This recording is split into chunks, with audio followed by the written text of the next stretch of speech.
पुराने समय में लोगों की जीवन शैली बहुत सरल और सभ्य हुआ करती थी। आज के आधुनिक जमाने के मुकाबले वहां शांति ज्यादा हुआ करती थी। वहीं लोगों को थोड़ी मुश्किलों का सामना भी करना पड़ता था। उस समय लोगों के पास पुश्तैनी धन बहुत ज्यादा हुआ करता था और वो इसी धन को सुरक्षित रखने के लिए उसे रात के समय किसी गुप्त जगह जमीन में गाड़ दिया करते थे और फिर जरूरत होने पर उसको निकाल लिया करते थे। डाकू और लुटेरों से धन को बचाकर रखने का महज यही एक उपाय हुआ करता था।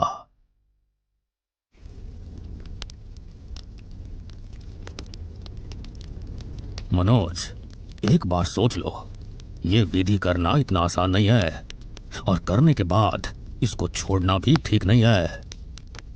बाबा, मुझे ये विधि करनी है। मैं पूरे गांव में सबसे अमीर होना चाहता हूं। गांव में सबसे बड़ा घर मेरा हो और सबसे बड़ा कारोबार भी मेरा ही हो। ठीक है, तुम्हारी बातों में मुझे तुम्हारे पक्के इरादे की भनक दिखाई दे रही है। मैं तुमको विधि बताता हूं।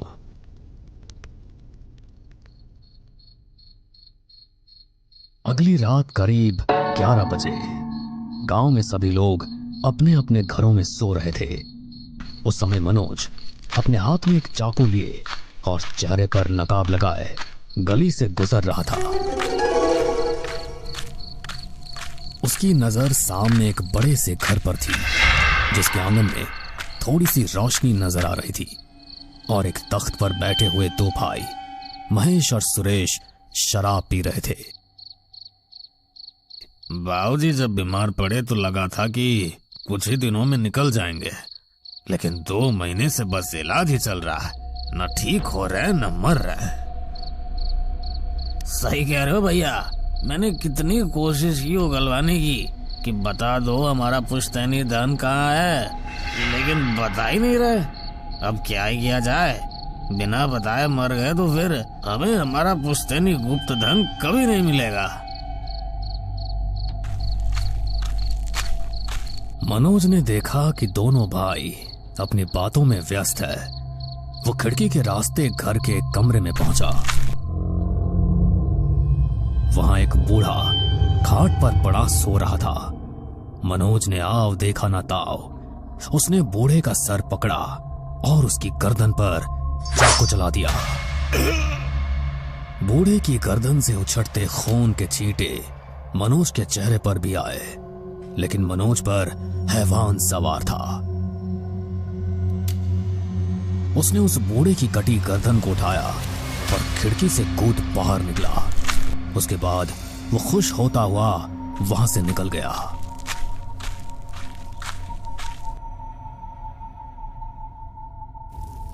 वाह, तुमने तो कर दिखाया। हाँ बाबा, अब जो आगे की विधि बताई गई थी उसे करो। अघोरी की बात सुनकर मनोज ने उस कटी गर्दन को कुंड की आग पर रख दिया। गर्दन ने आग पकड़ ली। यह बहुत ही भयानक दृश्य था। जल्दी करो, जितने में यह गर्दन जलती है इतने में तुमको शमशान की राख और कब्रिस्तान की मिट्टी लेकर आना है। जी बाबा। मनोज उसी समय शमशान की तरफ निकल गया।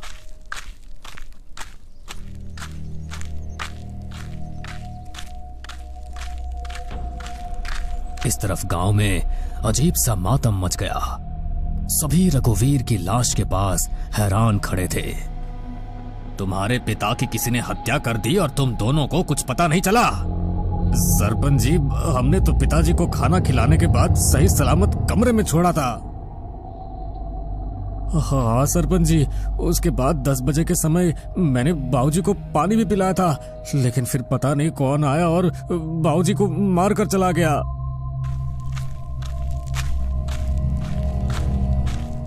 इधर मनोज शमशान घाट पहुंचा। दोपहर में ही वहां एक चिता जल रही थी, इसलिए जमीन पर काफी राख जमा थी। मनोज ने जमीन से राख उठाई और काले कपड़े की एक थैली में रख ली। उसके बाद वो कब्रिस्तान पहुंचा। उसे देखते ही 2 कुत्ते उस पर भौंकने लगे। हे भगवान! उसने कब्रिस्तान की मिट्टी उठाई और फिर उसे भी एक अलग थैली में रखकर अघोरी के पास पहुंचा। बाबा, मैं ले आया। तब तक कुंड में रखी गर्दन जलकर पूरी तरह से कपाल बन गई थी। इसे उठाओ और जिस तरह मैंने बताया था उसी तरह विधि संपन्न करो। मनोज ने खोपड़ी उठाई। उसने पहले उस पर शमशान की राख मली और उसके बाद कब्रिस्तान की मिट्टी। फिर उसने उस खोपड़ी को जमीन में एक गड्ढा खोदकर दबा दिया। फिर जमीन के उस हिस्से पर भैंसे की खाल को बिछाकर उस पर योग मुद्रा में बैठ गया। मंत्र जाप शुरू करो। ध्यान रहे, चाहे कुछ भी सुनाई दे, दिखाई दे, यहां से उठना नहीं। तुम्हें 21 रातों तक यह विधि करनी है। जो आ गया बाबा।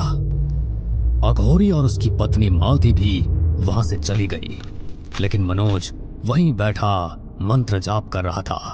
उसे कभी भयानक चीख पुकारे सुनाई देती तो कभी हंसी की आवाज।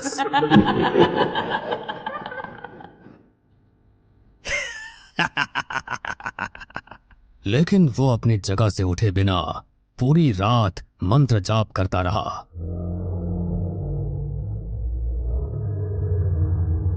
सुबह होने पर वो अपने घर वापस पहुंचा। आ गए आप? चादर दो। वो जल्दी से चादर तान लेट गया। मालती ने उसके माथे पर हाथ रखा। अरे, आपको तो तेज बुखार है। बहुत भयानक आवाजें थी। वो आवाजें, वो चीखें बहुत बहुत ही भयानक थी। ऐ जी, अमीर होना है तो ये सब बर्दाश्त करना ही पड़ेगा। जो अघोरी आपको पाठ पढ़ा रहा है वही आपके आगे झुकेगा जब आप कपाली अघोरी बन जाओगे। यह सुनकर मनोज के चेहरे से डर थोड़ा कम हुआ और उसको वो बातें याद आई जो अघोरी ने उसे बताई थी। दुनिया में बहुत से अघोरी हैं और बहुत सी साधनाएं हैं। इनमें एक बहुत अहम साधना होती है, वो है कपाल साधना। और अगर उस साधना को कोई इंसान अघोरी तंत्र के मंत्र जाप के साथ करे तो वो कहलाता है कपाली अघोरी। ये साधना एक कपाल यानी खोपड़ी से की जाती है। इसे शुरू करने के लिए किसी मरे हुए मनुष्य या किसी जिंदा मनुष्य का सर लिया जाता है। फिर उसे खोपड़ी बनाकर उसे जमीन में गाड़कर विधि की जाती है और 21 रातों के बाद वो खोपड़ी बोलने लगेगी। और जिस इंसान की वो खोपड़ी है, आप उसके जरिए उससे कुछ भी पूछ सकते हो। जो भी वो मरने से पहले जानता था वो सब बता देगा। उसके जरिए तुम किसी और व्यक्ति का भूत और वर्तमान भी जान सकते हो। उससे कोई भी जादू टोना आसानी से कर सकते हो, लेकिन उसको बनाए रखने के लिए तुमको कपाली अघोरी के नियमों का हमेशा पालन करना होगा। हाँ, तुमने सही कहा। अब हमें अमीर होने से कोई नहीं रोक सकता। मनोज अगली रात फिर से गुफा में पहुंचा। आज उसे आवाजों के साथ साथ कीड़े और मच्छरों ने भी बहुत परेशान किया। कुछ मच्छर तो इतने मोटे थे कि उसके शरीर से खून आने लगा था, लेकिन मनोज अपनी जगह से नहीं उठा।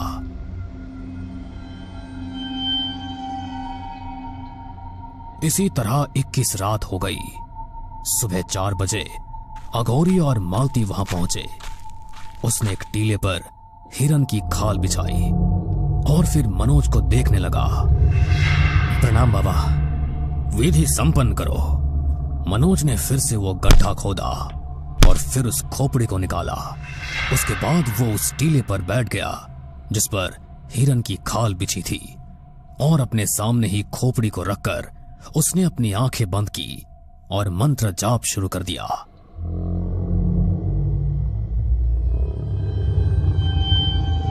धीरे धीरे खोपड़ी चमकने लगी थी। ये देखकर ये तीनों ही हैरान थे। तभी उस खोपड़ी की आंखों की जगह लाल लाल चमकने लगी और फिर उसने मुंह खोला। कपाली अघोरी, मैं आपकी सेवा में तत्पर हूं। ये देखकर अघोरी और मालती के चेहरे पर मुस्कान छलक आई और मनोज भी हंसने लगा।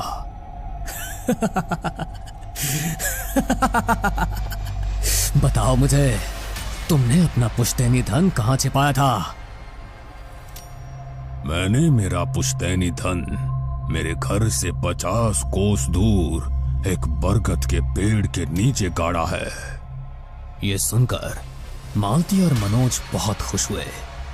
वो तीनों उसी समय उस बरगद के पेड़ के नीचे पहुंचे।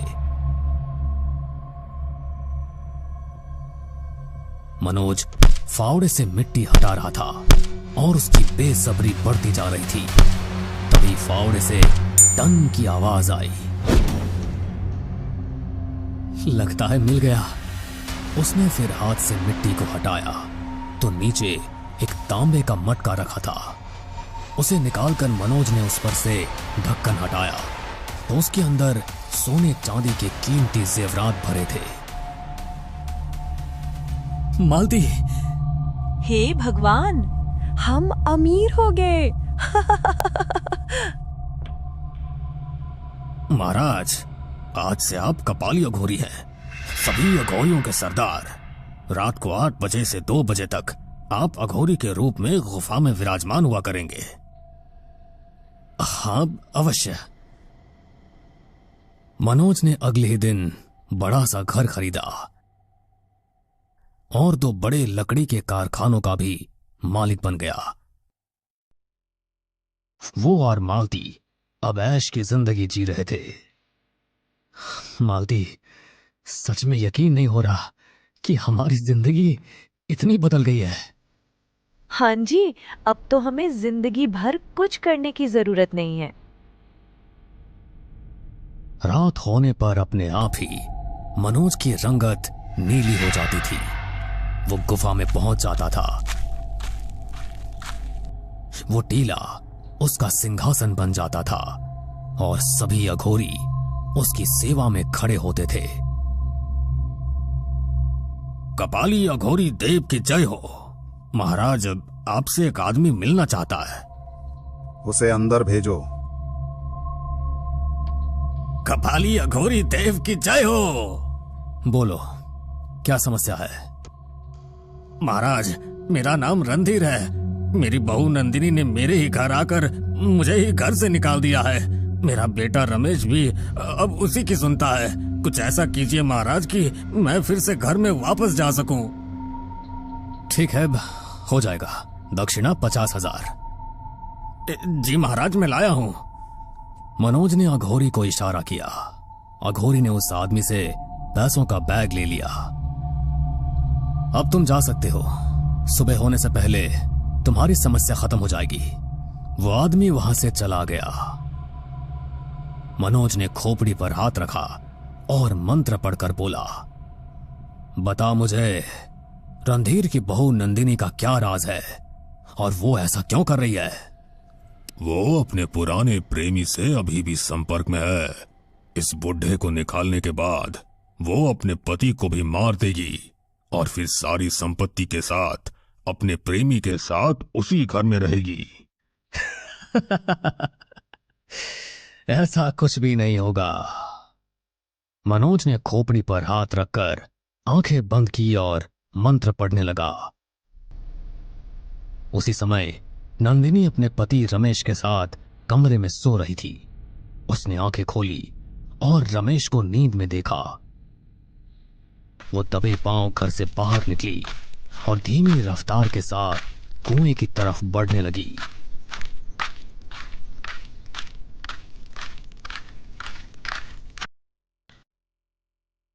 अरे ये क्या, ये किशन आज तो आया ही नहीं, कहाँ रह गया? तभी उसे कुएं के पास कोई चमकती चीज दिखाई दी। अरे ये क्या है? उसने पास जाकर देखा तो वो एक सोने का टुकड़ा था। अरे ये मैं क्या देख रही हूँ, एक सोने का टुकड़ा, वो भी कुएं के पास। उसने वो टुकड़ा उठा लिया। लगता है भगवान मुझ पर बहुत मेहरबान है। उसने टुकड़े को चूमा, तभी वो टुकड़ा काला पड़ने लगा। अरे ये क्या हो रहा है? गुफा के अंदर बैठा मनोज आंखें बंद किए मुस्कुरा रहा था और मंत्र पढ़े जा रहा था। इस तरफ अचानक से वो टुकड़ा पूरी तरह से काला पड़ एक चमगादड़ बन गया और नंदिनी के मुंह पर चिपट गया। उसने अपने पंजे नंदिनी के मुंह पर पूरी तरह से गाड़ दिए। नंदिनी ने उसे हटाया तो उसके गाल और नाक पर गहरा जख्म बन गया। उसके चेहरे से खून बहने लगा। तभी उस कुएं के अंदर से हंसने की आवाज आई।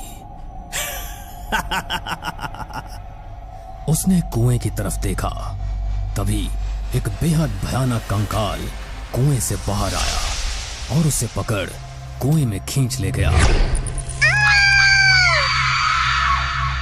नंदिनी कुएं में गई और फिर शांति छा गई। कार्य संपन्न हुआ। अगली सुबह नंदिनी की लाश कुएं में पाई गई तो रमेश बहुत दुखी हुआ। वो उसकी लाश के पास बैठा रो रहा था, लेकिन रणधीर उसके मरने पर बहुत ज्यादा खुश था। आखिर उसे उसका घर अब वापस मिल गया था। मनोज इसी तरह रोजाना रात को कपाली अघोरी के रूप में गुफा में बैठता और लोग उससे अपनी परेशानी का निवारण कराने आते। उसका धन दिन पर दिन बढ़ता ही जा रहा था। इसी तरह से 20 साल गुजर गए। अब मनोज के 2 बेटे थे। बड़े का नाम मोहित और छोटे का नाम लक्ष्मण। मनोज ने अपनी दोनों लकड़ी के कारखानों की जिम्मेदारी उनके ऊपर डाल दी। समय और बीता। मनोज की उम्र 50 वर्ष हो गई थी, लेकिन दिखने में वो 70 वर्ष का लग रहा था। उसे दिन भर कमजोरी महसूस होती थी, लेकिन अघोर पंथ की शर्त के मुताबिक उसे अभी भी गुफा में जाकर बैठना पड़ता था। मालती भी एक बीमारी के चलते खत्म हो गई थी। अभी भी लोग उसके पास समस्या लेकर आते थे और उसे उनका निवारण भी करना होता था, लेकिन अब वो इन सब से ऊब गया था। उसके दोनों बेटे मोहित और लक्ष्मण को अभी भी उसकी सच्चाई का पता नहीं था। एक शाम वो अपने कमरे में पलंग पर लेटा था, तभी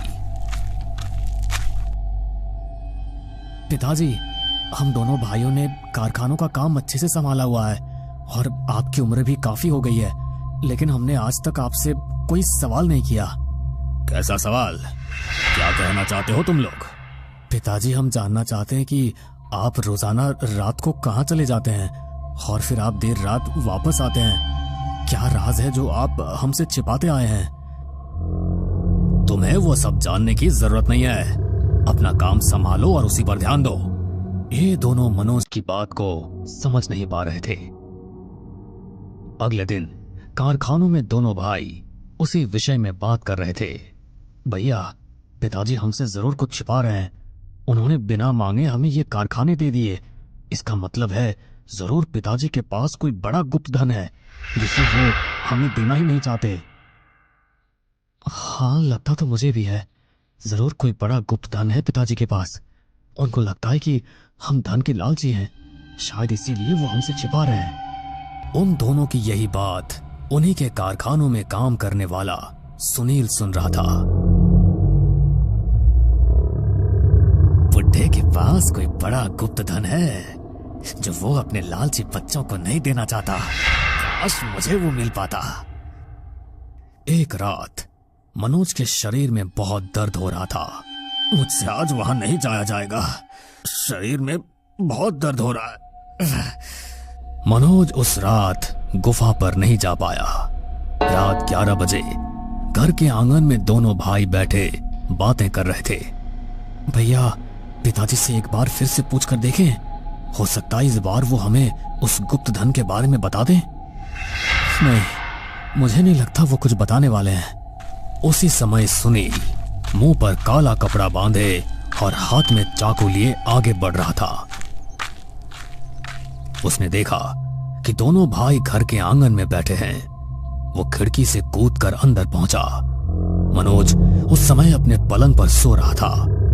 सुनील ने आओ देखा ना ताओ, उसने हाथ में चाकू पकड़ा और खट से मनोज की गर्दन पर चला दिया। मनोज के खून के छींटे सुनील के चेहरे पर आ गए। उसने मनोज की गर्दन धड़ से अलग कर दी। उसे लेकर वो खिड़की से कूदकर बाहर निकला। अब मुझे अमीर होने से कोई नहीं रोक सकता, कोई नहीं रोक सकता।